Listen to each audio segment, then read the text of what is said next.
Oui, merci Christian. Donc, effectivement, après l'audition de Jean-Louis Borloo par la Commission du développement durable, nous avons souhaité au niveau de la Commission économique vous entendre, et c'est pour ça que nous avons cette audition commune.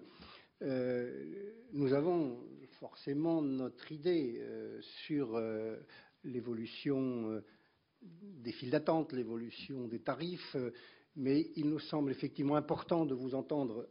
La Creux, Monsieur le Président, que je salue de nouveau, parce que nous avons entendu il y a peu de temps avec le Président Patrick Ollier. Alors, pour que vous nous parlez des derniers arrêtés tarifaires et des niveaux de rentabilité atteints par les investisseurs dans le secteur, et puis les principaux scénarios d'évolution de la CSPE, puisque la question, elle est là, c'est-à-dire que le crédit d'impôt, c'est le budget d'État, la CSPE, c'est le prix de l'électricité. Donc, cette question nous intéresse. Et puis, comme l'a dit Christian Jacob, nous faire part de vos avis, mais nous souhaitons aussi l'avis des autres présidents qui sont ici sur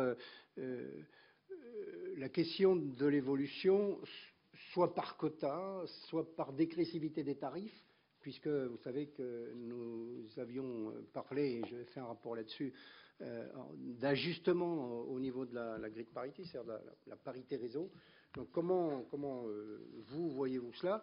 Et puis aux différents producteurs et installateurs, bon, si vous pouviez, en fonction de votre expérience, alors je sais bien qu'en 10 minutes ça fait court, mais franchement, nous vous demandons de vous y tenir parce qu'il y aura beaucoup de questions et l'expérience prouve qu'au bout d'une heure et demie, nos collègues sont engagés dans d'autres commissions. Donc le dialogue est aussi très important pour que vous puissiez répondre aux questions.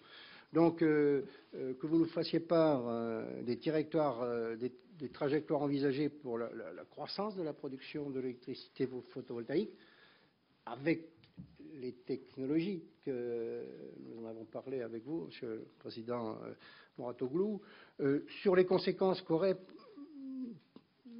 de votre point de vue, la mise en œuvre des propositions du rapport Charpin et les obstacles que rencontrent ces trajectoires au niveau du développement des activités, puisque ce sont vos activités, et puis sur les perspectives de développement d'une filière française de production de panneaux, puisque le rapport Charpin chiffre à 800 millions d'euros notre déficit commercial sur ce point, et vous le savez, c'est aussi une de nos préoccupations. Voilà. Donc, je pense qu'on va passer la parole à Monsieur le Président de la Creux, Monsieur Ladoucette.